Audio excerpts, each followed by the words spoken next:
प्रधानमंत्री मोदी शनिवार को फिर आ रहे जम्मू मौलाना आजाद स्टेडियम में रैली को करेंगे संबोधित। पीएम के दौरे को लेकर तैयारियां जोरों शोरों से जारी। बीजेपी नेताओं ने स्टेडियम का दौरा कर जांची तैयारियां।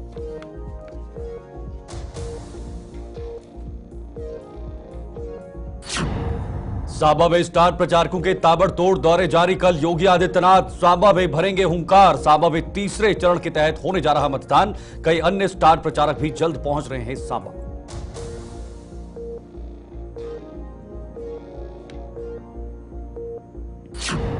दूसरे चरण के मतदान को अब मात्र कुछ घंटे बाकी। राजौरी की 5 विधानसभा सीटों पर कल होगा मतदान। जिला चुनाव अधिकारी तैयारियों की कर रहे समीक्षा। राजौरी से आज पोलिंग पार्टियां रवाना की जा रही हैं।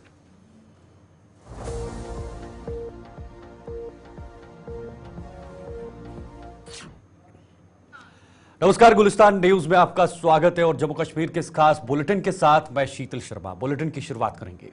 तीसरे व अंतिम चरण के लिए 1 अक्टूबर को होने वाले मतदान के लिए भारतीय जनता पार्टी के चुनाव प्रचार को धार देने प्रधानमंत्री नरेंद्र मोदी एक बार फिर जम्मू कश्मीर के दौरे पर आ रहे हैं। प्रधानमंत्री के 28 सितंबर को प्रस्तावित जम्मू दौरे को लेकर तैयारियां जोरों शोरों से जारी हैं। प्रधानमंत्री मोदी जम्मू के मौलाना आजाद स्टेडियम में चुनावी जनसभा को संबोधित करेंगे, जिसके चलते पार्टी नेताओं ने आज स्टेडियम का दौरा कर इन तैयारियों की समीक्षा की है। दूसरी ओर आज शाम जहां पीडीपी अध्यक्ष महबूबा मुफ्ती जम्मू पहुंचने वाली है, वहीं नेता प्रतिपक्ष राहुल गांधी का भी कल जम्मू का दौरा प्रस्तावित है। कुल मिलाकर जम्मू में इन दिनों चुनावी हलचल जोर पकड़ रही है, क्योंकि तीसरे चरण में जम्मू के अंदर भी विधानसभा के चुनाव या फिर मतदान होने जा रहे हैं। इससे पहले अब कल जब दूसरे चरण के मतदान होंगे, लेकिन उसके बाद तीसरे चरण की तैयारियां, चुनाव प्रचार की तैयारियां तेज हो जाएंगी और अब प्रधानमंत्री मोदी भी यहां पर पहुंचेंगे। माननीय प्रधानमंत्री जी की रैली हैमम स्टेडियम में होने जा रही है। एक बड़ा आयोजन यहाँ पर हो रहा है और हमें उम्मीद है कि लगभग 1.5 लाख से ज़्यादा लोगों की यहाँ पर शमूलियत होगी। जो प्रचार भारतीय जनता पार्टी का जोर पकड़ रहा है, उसी तरह से एक अपार समर्थन भारतीय जनता पार्टी के हक में। और स्वाभाविक बात है कि प्रधानमंत्री जी को पूरा देश चाहता है। उनके आने से एक अलग वातावरण यहाँ पर बनेगा और पूरे विश्वास के साथ कह सकते हैं कि आने वाली जो सरकार है जम्मू कश्मीर में, वो भारतीय जनता पार्टी की बनेगी।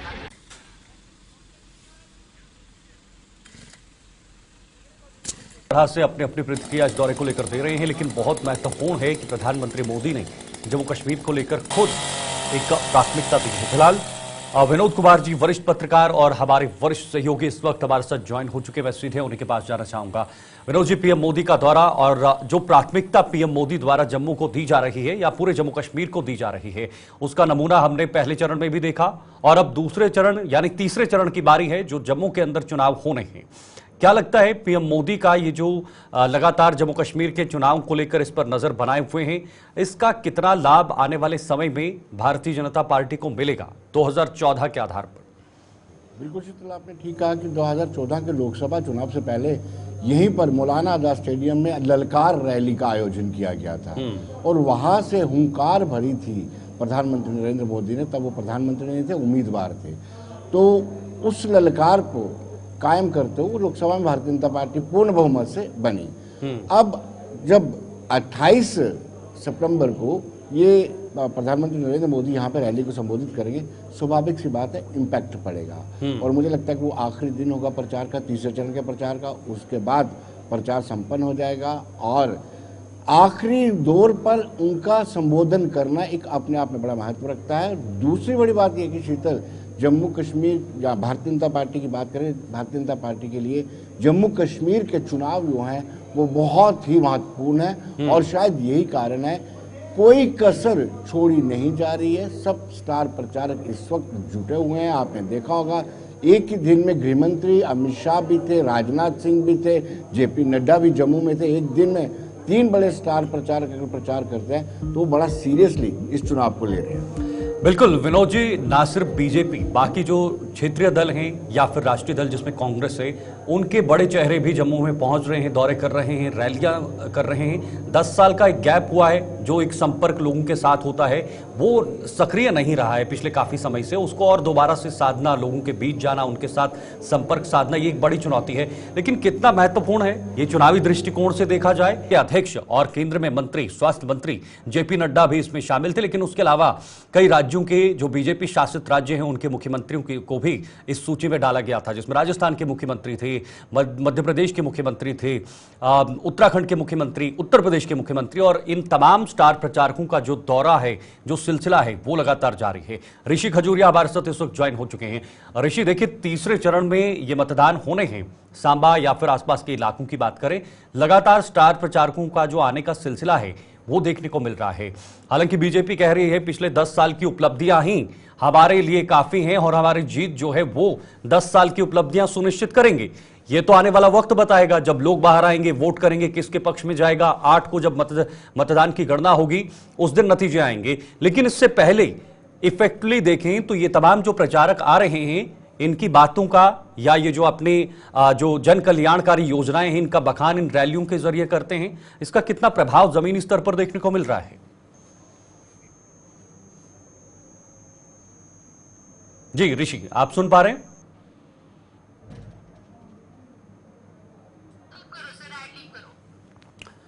तो ऋषि हमारे साथ इस वक्त जुड़ नहीं पा रहे हैं। ऋषि का जो तकनीकी रूप से संपर्क है वो टूट चुका है। हमारी टीम दोबारा से उनसे जुड़ने की कोशिश कर रही है, लेकिन फिलहाल सांबा के अंदर खुद जो मुख्यमंत्री हैं उत्तर प्रदेश के वो पहुंच रहे हैं। योगी आदित्यनाथ जो लोकसभा चुनाव में भी जम्मू कश्मीर में देखे गए थे, जिन्होंने कई रैलियों को संबोधित किया था और उसके बाद 2 सीटों पर बीजेपी ने कब्जा किया था, जम्मू की दोनों सीटों पर। लेकिन अब विधानसभा के चुनाव हैं, परिस्थितियां अलग हैं, यहां पर हालात कुछ बदले हुए हैं। 2014 में आखिरी बार विधानसभा के चुनाव जम्मू कश्मीर के अंदर हुए हैं।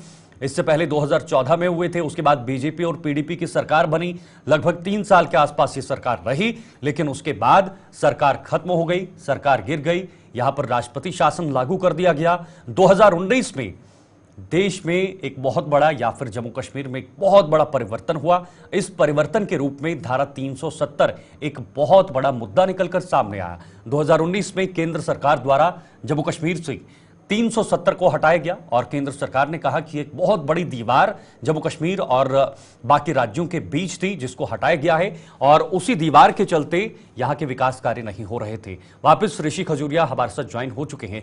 ऋषि, कल सांबा में भी योगी आदित्यनाथ पहुंचेंगे और जो सिलसिला है चुनाव प्रचार का तीसरे चरण का वो लगातार अब जारी है।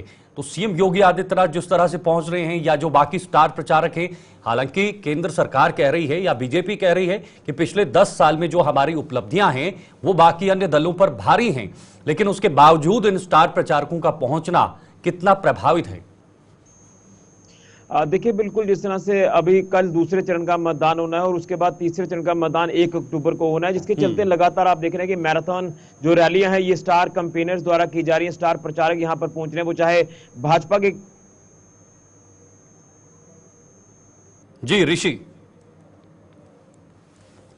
चीफ मिनिस्टर उत्तर प्रदेश के वो 26 तारीख को सांबा के स्वांखा इलाके में पहुंचेंगे, एक विशाल जनसभा को संबोधित करेंगे। लेकिन इससे पहले कल सीमावर्ती इलाका, ये जो रामगढ़ कॉन्स्टिट्यूंसी है, यहाँ पर पूर्व मंत्री स्मृति ईरानी यहाँ पर पहुंचती है, वो भी यहाँ पर मैराथन रैलियां यहाँ पर करेंगी और उसके बाद बीजेपी के जो उम्मीदवार हैं उनके फेवर में जो है वो वोट की अपील भी करेंगे। लेकिन मैं आपको बताना चाहता हूँ कि जिस तरह से आप देख रहे हैं कि चुनावी मौसम इस समय काफी ज्यादा, इस समय आप कह सकते हैं कि मौसम की सरगर्मियां काफी तेज है, क्योंकि जैसे जैसे मतदान के दिन पास आ रहे हैं वैसे वैसे आप कह सकते हैं कि फुल स्विंग में तमाम ये कैंपेन्स नजर आ रही है। तमाम ये जो उम्मीदवार हैं वो लगातार अलग अलग जगहों पर पहुंच रहे, लोगों के बीच में अपने पैठ बनाने की कोशिश कर रहे हैं और उसके बाद 1 अक्टूबर को आखिरी और तीसरे चरण के लिए मतदान होना है। वहीं अगर बात करें तो 8 अक्टूबर को नतीजे घोषित होने हैं।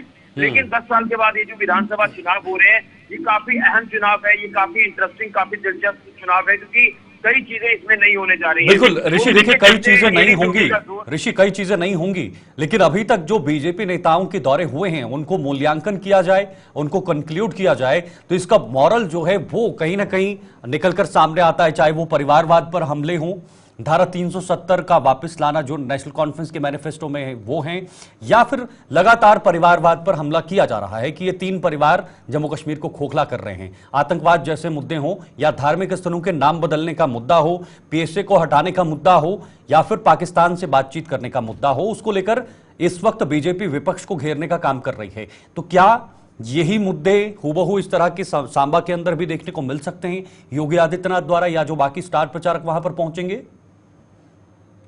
तरफ की बात करना चाहूंगा। जिस तरह से आपने देखा कि इस समय विपक्ष जो है वो बीजेपी के ऊपर ये आरोप लगा रहा है कि आपने अपने 10 साल के टेन्यूर में केंद्र में किया क्या। बेरोजगारी लगातार चरम पर है, इसके साथ कई ऐसे बढ़ने की इश्यूज है, लेकिन दूसरी तरफ बीजेपी का जो हमला है वो काफी ज्यादा तेज होता नजर आ रहा है विपक्ष के ऊपर। देखिए कई धार्मिक स्थलों के नाम बदलने का जो वाक्य सामने आ रहा है कि विपक्ष जो वो इन तमाम जगहों के नाम बदल देगा, इसको लेकर कहीं ना कहीं बीजेपी का कटाक्ष जो वो विपक्ष के ऊपर होता नजर आ रहा है। वहीं अगर बात करें तो 370 को लेकर लगातार मुद्दा बनाया गया है विपक्ष द्वारा चुनाव में, चाहे जम्मू कश्मीर का ये चुनाव हो या फिर बाहरी राज्यों में जो चुनाव हो, वहां पर भी 370 को लेकर बात की गई है।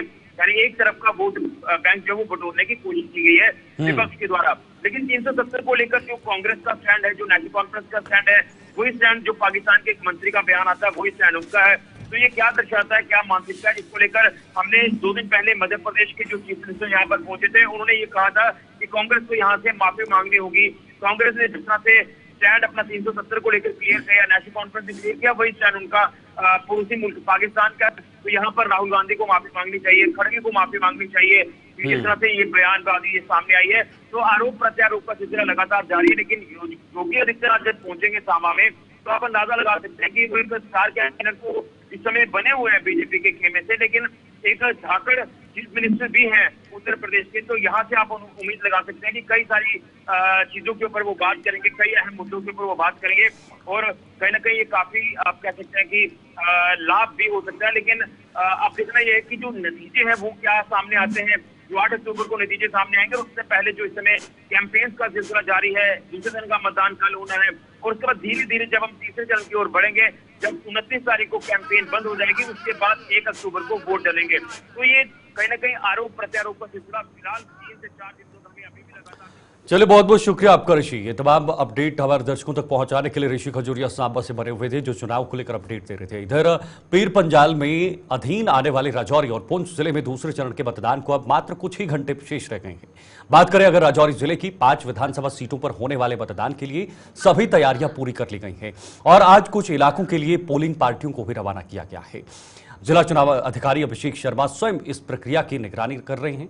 राजौरी से हमारे संवाददाता जमशीद मलिक ने उनके साथ मतदान को लेकर खास बातचीत की है। आइए देखते हैं क्या कहना था उनका। असेंबली इंतखाबात के दूसरे मरहले में कल जहां खिताई पीर पंचाल की 8 निश्चितों पर पोलिंग होने जा रही है, जिसमें सरहदी जिला राजौरी के भी 5 असेंबली हल्के हैं जिनके लिए आज पोलिंग पार्टियों को रवाना किया जा रहा है। इस वक्त हमारे साथ जिला तरक्याती कमीशन राजौरी हैं अभिषेक शर्मा साहब, इनसे जानेंगे सर आज सुबह से ही पार्टियों को भेजने का सिलसिला शुरू कर दिया गया है, कितने पोलिंग स्टेशन हैं जिन पर इन पार्टियों को रवाना किया जा रहा है? नमस्कार जी, आपको मालूम है कि हमारे 745 पोलिंग स्टेशंस के लिए जो हमारी पोलिंग पार्टीज़ हैं वो आज यहाँ से रवाना हो रही हैं। राजौरी में कुल 3 डिस्पैच सेंटर्स हैं जिसमें बुद्धल, थाना मंडी और राजौरी, इन 3 कॉन्स्टिट्यूएंसीज़ की जो टीम्स हैं वो आज रवाना हो रही हैं। आपको मालूम होगा कि राजौरी का जो टेरेन है काफ़ी चैलेंजिंग है और ख़ास तौर से जो हमारा थाना मंडी और बुद्धल का एरिया है उसमें ऐसे ऐसे एरियाज़ हैं जहाँ पे पैदल 3-3, 4-4 घंटे ट्रैक करके जाना पड़ता है। तो हमारी जो प्रायोरिटी है कि अर्ली मॉर्निंग डिस्पैच इसलिए शुरू किया जाता है ताकि वो पार्टीज़ जो हैं वो अपने अपने डेस्टिनेशंस पे, अपने पोलिंग स्टेशंस पे टाइमली पहुँचें और अंधेरा होने से पहले पहले अपने सारे टीम्स को वहाँ पे इकट्ठा कर लें ताकि कल के दिन की जो पोलिंग है उसको वो पूरी अच्छे तरीके से रेस्ट करने के बाद कल से वो स्टार्ट कर पाएँ। सर आज सुबह से ही आप वर्क पे हैं, मगर एक बड़ी चीज़ देखी हमने, आप सुबह से पैदल मार्च कर रहे थे डीसी ऑफ से डिग्री कॉलेज, 1-1.5 किलोमीटर का सफ़र पैदल आप वॉक कर रहे हैं, कहाँ? देखिए हमारी जितनी भी टीम्स हैं, लगभग 3000 के करीब एम्प्लॉयज़ आज अलग अलग पोलिंग स्टेशंस पे जाएंगे और बहुत चैलेंजिंग होता है, पोलिंग ड्यूटी करना कोई आसान काम नहीं है। तो एक तो उनका मोरल बूस्ट करने के लिए और साथ ही कि सिटी में राजौरी टाउन में ट्रैफिक कंजेशन की जो कंप्लेंट्स आती रहती हैं उनको भी हम टाइमली एड्रेस कर पाएँ, इसके लिए हम लोग सभी टीम्स, हमारे इलेक्शंस की, हमारे डीसी ऑफिस की टीम्स सभी रूट मार्च कर रही है जगह जगह पे, ताकि किसी भी जगह पे कंजेशन आए उसको हम तत्काल वहाँ से क्लियर करते जाएं। एक चलते चलते आखिरी क्वेश्चन, लाइन ऑफ कंट्रोल के नज़दीक तकरीबन 51 के करीब पोलिंग स्टेशन है। ऐसे हालात में अगर हालात ख़राब होते हैं पाकिस्तान की तरफ से किए जाते हैं तो उनके लिए क्या बंदोबस्त की? देखिए, सबसे पहले तो जहाँ तक हालात की बात है वो काफ़ी अच्छे हैं और पार्लियामेंट्री इंतखाबात भी काफ़ी शांतिपूर्ण हो गए हैं। टर्नआउट भी बहुत अच्छा रहा है और फर्स्ट फेज़ में जितने भी इलेक्शंस जितने भी डिस्ट्रिक्ट्स में हुए बिना किसी वायलेंस के, बिना किसी नेगेटिविटी के सब बहुत अच्छे से हुए हैं। हमारी भी यही प्रिपरेशन है, पूरी तैयारी है ज़िला इंतज़ामिया की कि जितने भी पोलिंग स्टेशंस हैं और स्पेसिफिकली जो ये 51 पोलिंग स्टेशंस की आप बात कर रहे हैं, यहाँ पे पूरी तैयारियाँ की गई हैं, सारे बैकअप अरेंजमेंट्स रखे गए हैं और पूरे मॉनिटरिंग हो रही है। लेकिन फिर भी मैं आपको बताना चाहूँगा कि हमारा ये पूरा भरोसा है और जितनी हमारी इंटरेक्शन लोगों से भी रहती है, हमारे BLO से रहती है, बहुत अच्छा एंथुसियाज्म है वोटर्स में और हमें पूरा यकीन है ये जो तो आपने सुना किस तरह से हमारे सहयोगी ने डीसी से बात की है। आगे बढ़ेंगे। डोडा की रोटी पडराला पंचायत में करीब 5 किलोमीटर लंबी सड़क पर की गई ब्लैक टॉपिंग विवादों में घिर गई है। मात्र 2 दिन पहले हुई यह ब्लैक टॉपिंग अब उखड़ने लगी है, जिससे स्थानीय लोगों का गुस्सा 7वें आसमान पर नजर आ रहा है। हालांकि संबंधित विभाग पूरे मामले पर चुप्पी साधे हुआ है। लोगों ने इस परियोजना में बड़े स्तर पर भ्रष्टाचार का आरोप लगाते हुए सरकार से विभाग पर कार्रवाई करने की मांग की है। और अब देखिए, तस्वीरें आपके सामने हैं। इस पर हमारे साथ ज्यादा जानकारी के लिए विकास महाराज जुड़ चुके हैं, हमारे सहयोगी हैं। विकास, इस तरह से जो तस्वीरें नजर आ रही हैं इसमें साफ तौर पर 2 दिन पहले ब्लैक टॉपिंग डाली हुई है और वहां पर अब उखड़ भी गई है। युवा विरोध कर रहे हैं, नाराज हैं। आखिर क्या पूरा मामला है? पंचायत रोटी पदरना और धड़ा से बिल्कुल हांच और अलग अलग जगहों के लिए जो एडजाइनिंग एरिया है वहां के लिए ये रोड कनेक्ट होती है। वहां पर ब्लैक टॉपिंग हो रही थी, लोग काफी खुश थे कि कम से कम ब्लैक टॉप हो रहा है। लेकिन जैसे उन्होंने देखा कि ये तमाम रॉ मटेरियल जो है मिट्टी के ऊपर डाला जा रहा है, तो वहां पर लोगों ने जाकर प्रोटेस्ट किया और यहाँ के एडमिनिस्ट्रेशन से मांग की कि एक तो इतने लंबे समय के बाद हमारे यहाँ पर ब्लैक टॉप हो रही है, उसके बाद भी अगर इसी तरह का घटिया मटेरियल इसमें यूज किया जाए तो लोगों की जो काफी लंबे समय से दिक्कतें हैं, चाहे फिर एक्सीडेंट हो या गाड़ी खराब होने का मामला हो, ये तमाम चीजें जो है देखने को मिलती है। ऐसे में वहां पर लोगों ने प्रोटेस्ट किया है और दोबारा से इसमें ब्लैक टॉप डालने के लिए एडमिनिस्ट्रेशन से फरियाद भी की है। लेकिन विकास, कहां पर कमियां रह जाती हैं विभाग की तरफ से, संबंधित विभाग की तरफ से या फिर प्रशासन की तरफ से? आखिर इतनी बड़ी लापरवाही क्यों, जिसका सामना आम लोगों को करना पड़े? ये तो तस्वीरें गवाही दे रही हैं। देखिए, आप देखिए चनाब वैली में कई सारे एक्सीडेंट जो है कहीं ना कहीं ये कारण रहता है, जहां पर सड़क की हालत खराब होने के कारण गाड़ियों की खस्ता हालत हो जाती है और उसके बाद वो गाड़ी कहीं पर भी जाकर गिर जाती है पहाड़ी के नीचे। और ऐसे में एडमिनिस्ट्रेशन के तमाम लोग वहां पर सामने होने के बाद भी जो है मनमानी और गुंडागर्दी, ये तमाम चीज जो है वहां पर देखने को मिलती है। और ऐसे में वहां के लोकल लोग जो है तमाम इकट्ठा हो गए, क्योंकि एक तो 5 साल के बाद ब्लैक टॉप होती है, लंबे समय का इंतजार लोगों का खत्म हुआ, उसके बाद जो ब्लैक टॉप सही तरीके से होनी चाहिए वो नहीं हो रही है और काफी लोगों ने वहां पर प्रोटेस्ट किया है। कहीं ना कहीं आप एडमिनिस्ट्रेशन उस पर देखेगा, कम से कम ये चीजें नहीं होनी चाहिए, ताकि आगे आने वाले समय पर इस एरिया में जो रोड एक्सीडेंट होते हैं या जो लोगों को दिक्कत का सामना करना पड़ता है, क्योंकि सर्दियों के समय कोहरा लग जाता है, ये तमाम चीजें जो है देखने को मिलती है। बहुत बहुत धन्यवाद आपका ये तमाम जानकारी साझा करने के लिए। विकास महाराज डोडा से हमारे साथ बने हुए थे, जिन्होंने कहा कि ब्लैक टॉपिंग कर 2 दिन के बाद ये उखड़ गया है। युवा विरोध जता रहे हैं, लोग विरोध जता रहे हैं, लेकिन उसके बावजूद भी संबंधित विभाग इस पर कोई कार्रवाई नहीं कर रहा है। लेकिन बड़ा सवाल यह है कि आखिर इतनी बड़ी लापरवाही क्यों और विकास कार्यों में इतनी बड़ी सेंध क्यों? इसका खामियाजा आम लोगों को भुगतना पड़ता है। जम्मू कश्मीर के इस खास बुलेटिन में फिलहाल के लिए इतना ही, लेकिन आप जुड़े रहिए गुलिस्तान न्यूज के साथ।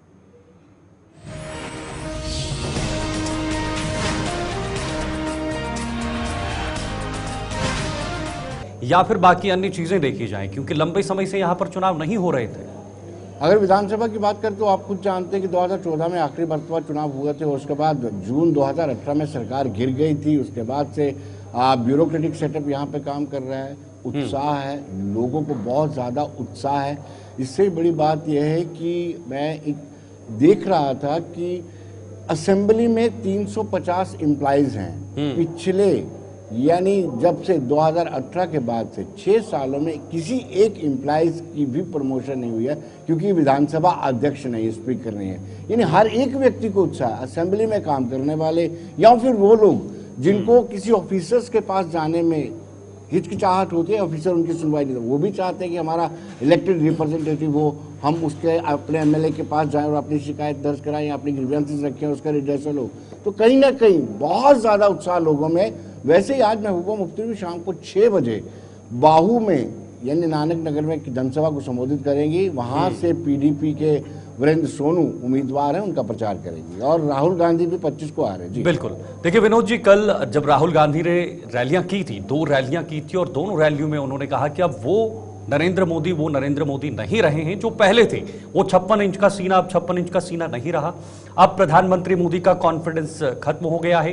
अब पहले जैसे उनके अंदर अंदाज नहीं रहा है। ये तमाम जो बातें राहुल गांधी द्वारा की जा रही हैं, ये कितना इफेक्टिव हैं इन चुनाव के बीच में, खासतौर पर जो आने वाले 2 चरण हैं? क्या लगता है कितना इसका इफेक्ट पड़ सकता है राहुल गांधी की इन खास बातों का? देखिए शीतल, वो कैडर को, अपने कैडर को मजबूत करना चाहते हैं ऐसे तरीके से। और उन्होंने लोकसभा में भी कहा था और बाद में भी कहा था कि पहले जैसी बॉडी लैंग्वेज जो है प्रधानमंत्री नरेंद्र मोदी की नहीं है।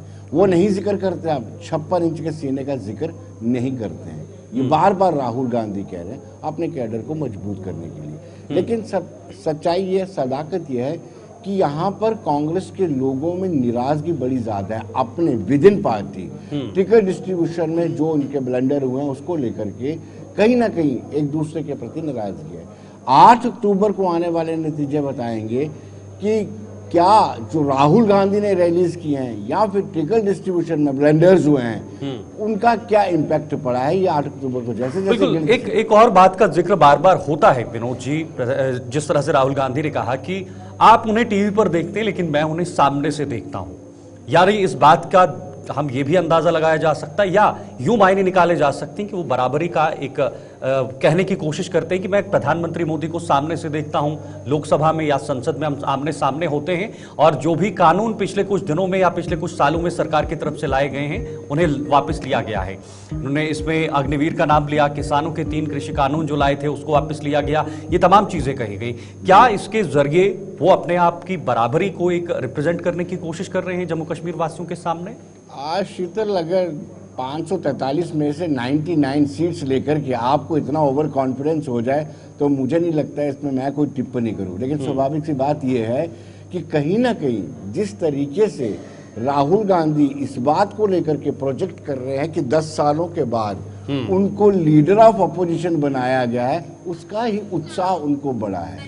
और आपने अभी देखा होगा 1 नेशन 1 इलेक्शन का कैबिनेट ने वो प्रस्ताव मंजूर कर दिया है, कैबिनेट ने अपना फैसला सुना दिया है। वो अगले विंटर सेशन में रखा जाएगा। जो सरकार फैसले ले रही है, लेकिन इस बात को भी हमें नहीं भूलना चाहिए कि 2019 में 303 सीटें थी, अब 240-41 में है। इसमें थोड़ा सा जो आत्मविश्वास है वो कम जरूर होता है, वो देखने को भी मिल रहा है। ठीक है, बहुत बहुत शुक्रिया आपका, बहुत बहुत धन्यवाद हमारे साथ जुड़ने के लिए और समय देने के लिए। हमारे साथ वरिष्ठ पत्रकार और हमारे वरिष्ठ सहयोगी न्यूज रूम से इस वक्त जुड़े हुए थे। आगे बढ़ेंगे, अब बात होगी सांबा जिले की। सांबा जिले की तीनों विधानसभाओं में तीसरे चरण में होने वाले मतदान की तैयारियां लगभग पूरी कर ली गई हैं। सभी सियासी दलों के स्टार प्रचारक सांबा का दौरा कर चुनावी जनसभाओं को संबोधित कर लोगों से अपने अपने उम्मीदवार के पक्ष में वोट मांग रहे हैं। इसी कड़ी में कल यानी बुधवार को बीजेपी के स्टार प्रचारक व उत्तर प्रदेश के मुख्यमंत्री योगी आदित्यनाथ कल सांबा के स्वाखा इलाके में बीजेपी उम्मीदवारों के समर्थन में चुनावी जनसभा को संबोधित करने के लिए आ रहे हैं। इसके अलावा पूर्व केंद्रीय मंत्री स्मृति ईरानी और केंद्रीय मंत्री रवनीत बिट्टो भी कल सांबा में जनसभाओं को संबोधित करेंगे। तो देखिए, स्टार प्रचारकों की लिस्ट जब आई थी और स्टार प्रचारकों की इस लिस्ट में कुछ महत्वपूर्ण नाम थे। प्रधानमंत्री मोदी तो थे ही थे, गृह मंत्री अमित शाह थे, राजनाथ सिंह थे और खुद बीजेपी